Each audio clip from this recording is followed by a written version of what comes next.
Hello मेरी YouTube की family, आप सभी को राधे राधे, राम राम, आदाब, सत श्री अकाल। मैं आरती स्वागत करती हूँ आप सबका हमारे चैनल आरती लाइफ में।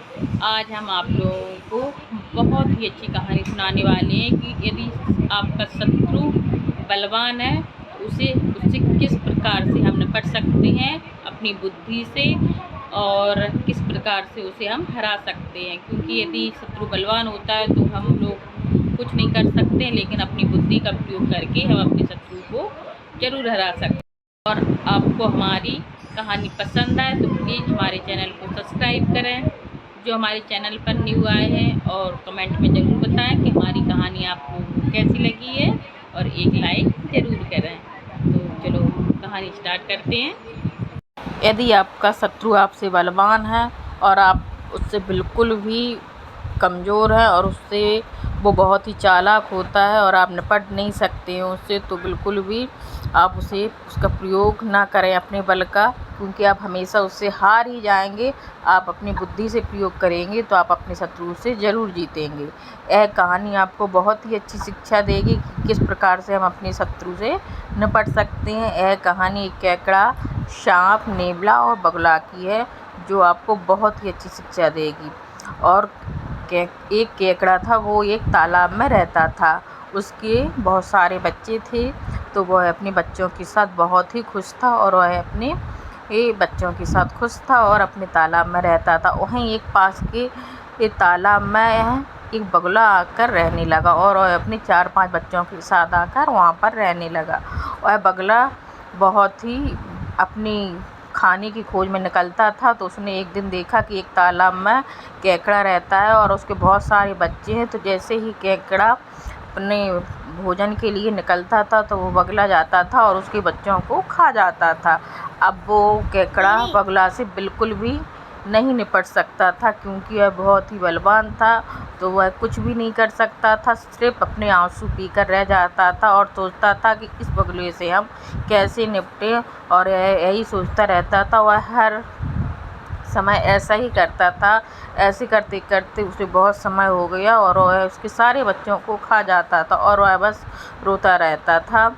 और वहीं पर जहाँ वो बगुला रहता था वहाँ पर एक बिल था, तो वहाँ पर एक सर्प आकर रहने लगा बगुले के बिल के पास, और वह सर्प अब बगुले के बच्चों को खा जाता था।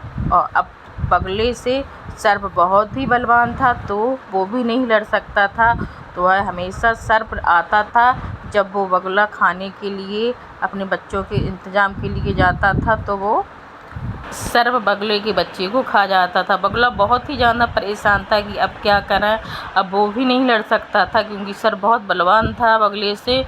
तो बस वह रोता रहता था। जिस प्रकार से केकड़ा रोता था, उसी प्रकार से बगुला भी अपने बच्चों के लिए रोता रहता था। एक दिन वह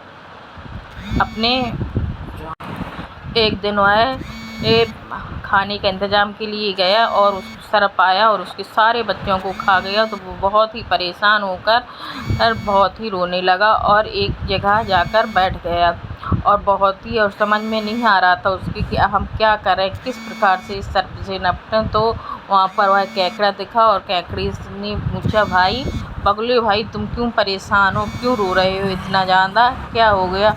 तब बगुला ने कहा कि एक सर्प है जो हमारे बिल्कुल बगल में रहता है घोंसले के, और वह आता है, रोज़ निकलता है और हमारे सारे बच्चों को खा जाता है। मैं क्या करूं, कुछ समझ में नहीं आ रहा है।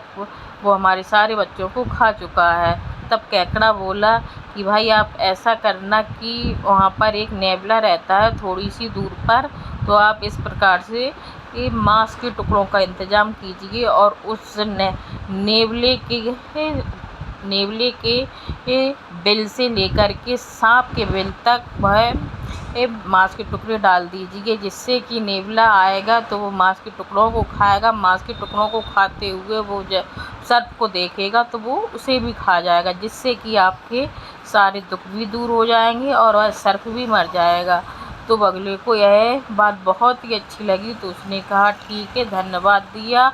लेकिन केकड़ा उससे अपना बदला लेना चाहता था, और उसने सोचा कि अब ज़रूर हम इससे बदला लेंगे, क्योंकि जब सर्प आएगा तो नेवला आएगा तो वो सर्प को खाएगा, और सर्प को खाएगा तब इसे बगुले के बच्चे दिखेंगे तो वो उसे भी खा जाएगा। तो वह मन ही मन बहुत ही खुश हो रहा था। तो बगुले को बगुले को उसकी बात बहुत अच्छी लगी। तो वो गया और मांस के टुकड़ों का इंतज़ाम करने लगा कि कहीं से मांस के टुकड़े मिल जाएं तो वह बिछा दे।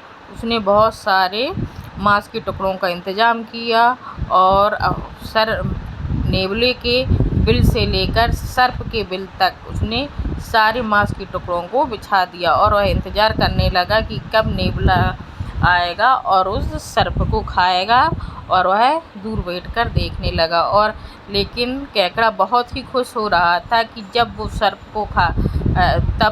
वो नेवला सर्प को खाएगा तो बगुले को भी खाएगा, जिससे कि उसने जो उसके बच्चों को खाया है तो उसके सारे इंतकाम पूरे हो जाएंगे, क्योंकि वह उससे लड़ नहीं सकता, इसलिए उसने उसका बुद्धि का प्रयोग किया। और इसी प्रकार से हमें भी जब कोई भी बलवान होता है जिससे हम लड़ नहीं सकते हैं तो हमें अपने बुद्धि का प्रयोग ज़रूर करना चाहिए। इस प्रकार से उसने अपना बुद्धि का प्रयोग करके अपने आप को भी बचा लिया और उस सर्प को भी ख़त्म कर दिया और बगुले को भी ख़त्म कर दिया। और इस प्रकार से हमें भी अपनी बुद्धि का प्रयोग करना चाहिए। और वो बगुला गया और उसने बहुत सारे मांस के टुकड़ों का इंतज़ाम किया, और वहाँ से नेवले के बिल से लेकर सर्प के बिल तक उसने बिछा दिया सारे टुकड़ों को। जब नेवला निकला तो उसने देखा कि बहुत सारे मांस के टुकड़े रखे हुए हैं, तो उसने मांस के टुकड़ों को खाना शुरू किया। और जैसे ही उसने मांस के टुकड़ों को खाना शुरू किया तो वहाँ पर खाते खाते उसे सर्प का बिल भी दिख गया। तो उसने सर्प के बिल को जैसे ही देखा तो उसने सर्प को भी खा लिया। उसने मांस के टुकड़ों को भी खा लिया और सर्प को भी खा लिया।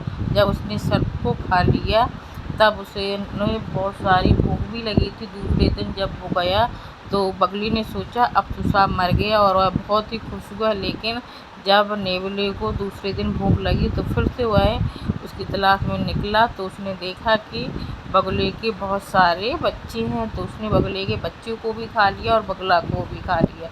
इस प्रकार से उसने दोनों लोगों को खा लिया। और जिससे कि इस कहानी से हमें यही शिक्षा मिलती है कि यदि हम कमज़ोर हैं और हम अपने दूसरे शक्तिशाली आदमी से नहीं जीत सकते हैं तो हमें अपनी बुद्धि का प्रयोग करना चाहिए।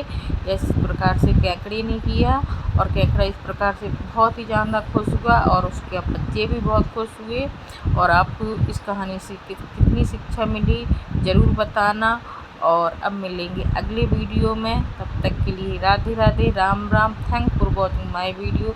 Thank you. और आप लोगों का बहुत बहुत धन्यवाद जो आप लोग हमारा वीडियो देखते हैं।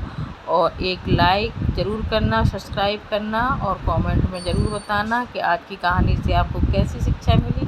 Thank you.